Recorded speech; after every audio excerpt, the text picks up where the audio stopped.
रात के 10 बज रहे थे, तभी मुझे घर के मेन गेट के दरवाजे के खुलने की आवाज़ आई। जब मैंने कमरे में झांक कर देखा, तो चाची कहीं बाहर जा रही थी। ये देखकर मैं थोड़ा सा घबरा गई कि ना जाने ऐसा क्या हो गया कि रात के इस समय चाची को घर से बाहर जाना पड़ रहा है।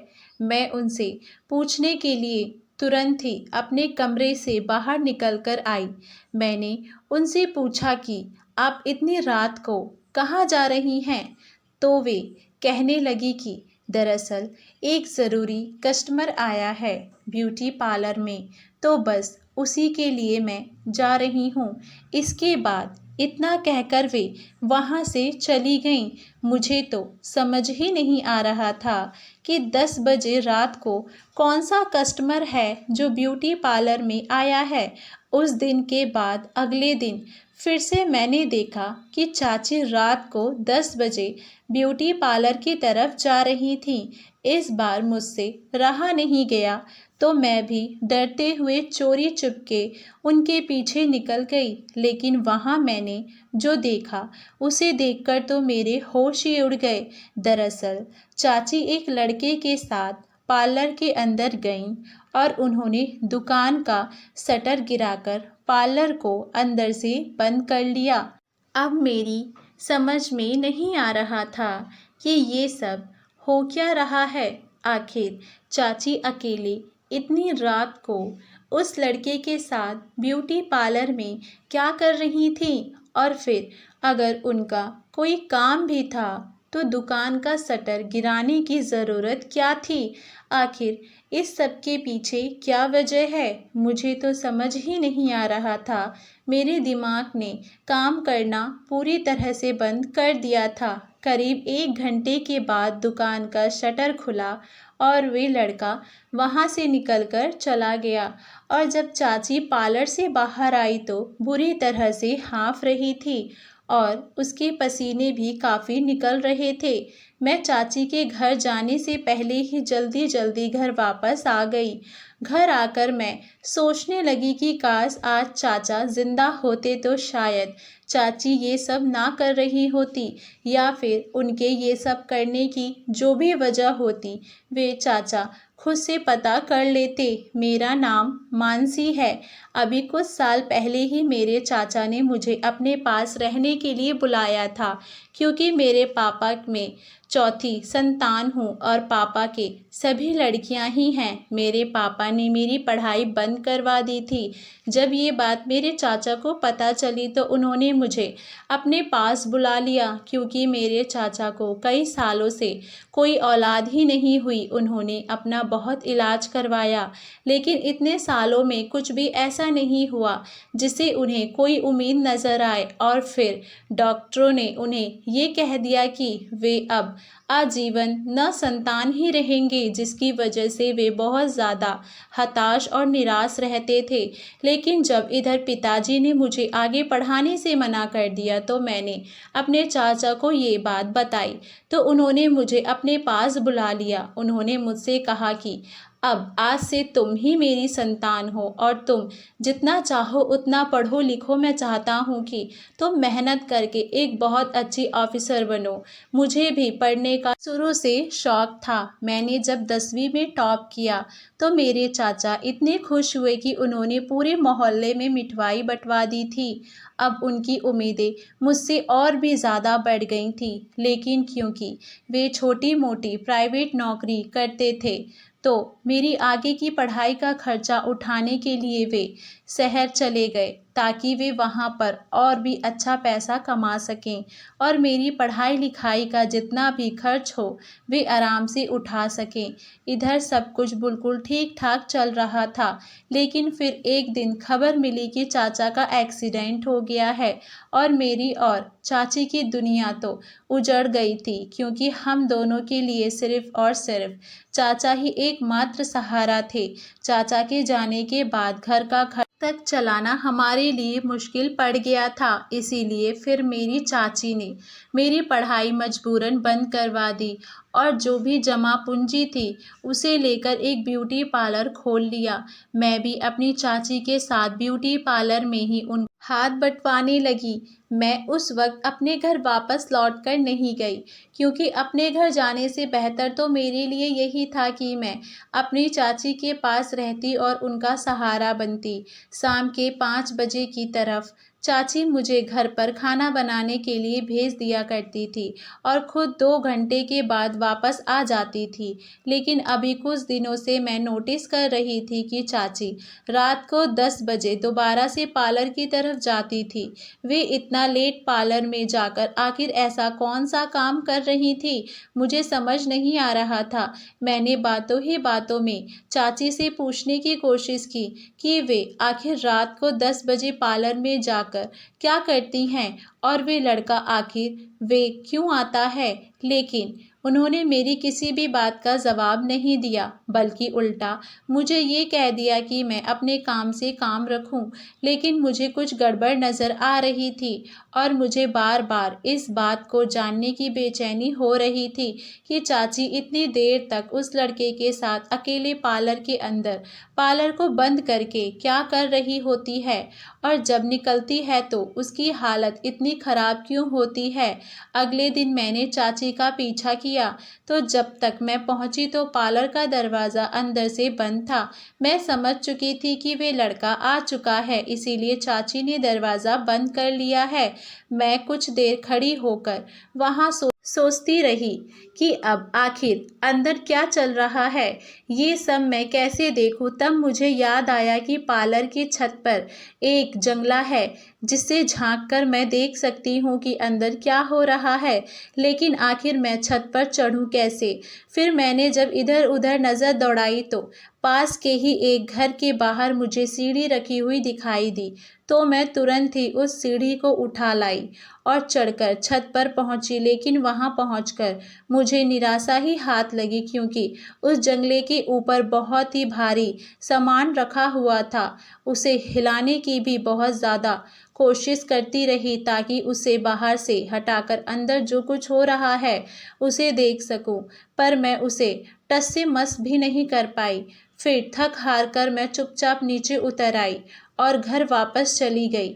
चाची जब पार्लर से लौटकर आई तो उनकी आंखें बहुत ज़्यादा लाल लाल लग रही थी और शरीर भी पसीने से भीगा हुआ था। उन्होंने आते ही मुझसे तुरंत ही पानी मांगा। पानी पीकर खाना खाने के बाद वे लेटकर सो गई। अगले दिन से वही ड्रामा फिर से चालू था। जैसे जैसे दिन बीत रहे थे वैसे वैसे मेरी बेचैनी बढ़ रही थी। मुझे तो समझ ही नहीं आ रहा था कि आखिर ये सब क्या हो रहा है। एक दिन जब मैं पार्लर में काम कर रही थी, तभी मेरी नज़र पार्लर की खिड़की पर पड़ी, जो कि पीछे वाली गली में खुलती थी। तभी मेरे दिमाग में आया कि अगर मैं इस खिड़की में एक छोटा सा छेद बना दूं, तो रात को पीछे पीछे वाली गली में जाकर इसमें से झांक कर अंदर का नज़ारा देख सकती हूँ कि आखिर अंदर ऐसे रात को क्या होता है। मैं तुरंत ही घर से चाचा की एक तस्वीर ले आई और बगल में राजीव चाचा से, जिनकी बढ़ई की दुकान थी, उनसे ड्रिल मशीन मांग ली। चाची ने कहा कि तुम ये सब क्या कर रही हो, तो मैंने उनसे कहा कि मुझे लगता है कि चाचा की एक तस्वीर पार्लर में भी लगी होनी चाहिए, बस इसीलिए उनकी तस्वीर लगा रही हूँ। चाची ने उस वक्त तो मुझसे कुछ भी नहीं कहा, लेकिन ना जाने क्यों उनका चेहरा मुझे उतरा हुआ नज़र आ रहा था। मैंने बगल की दीवार पर ही चाचा की तस्वीर लगा दी और जब मैंने देखा कि चाची का मेरे ऊपर कोई ध्यान नहीं है, बल्कि वे एक कस्टमर के साथ बिजी हैं, तो मैंने मौका पाते ही उस खिड़की में से एक छोटा सा छेद ड्रिल मशीन की मदद से कर दिया और चुपचाप उस मशीन को वापस दे आई। अब मुझे रात होने का बेसब्री से इंतज़ार था। उस दिन रात को बड़ी मुश्किल से ही बजा। इंतज़ार की घड़ियां जो थीं वे ख़त्म ही नहीं हो रही थीं। फिर जैसे ही 10 बजा, चाची पार्लर की तरफ गई। मैं भी 5 मिनट रुककर उनके पीछे निकल गई और फटाफट पीछे वाली गली में पहुंच गई। उसके बाद वहां पहुंचकर पहले मैंने आसपास देखा। इतनी रात को अकेले घर से बाहर मुझे बहुत घबराहट हो रही थी। मैं बार बार यही सोच रही थी कि चाची का राज जानने के चक्कर में कहीं मैं खुद को किसी मुसीबत में ना फंसा लूं। लेकिन मुझे ये राज भी जानना था, जिसके लिए मैं ये खतरा मोल लेने के लिए भी तैयार हो गई थी। थोड़े ही देर के बाद मुझे पार्लर के अंदर से कुछ अजीब सी आवाज़ें महसूस हुईं।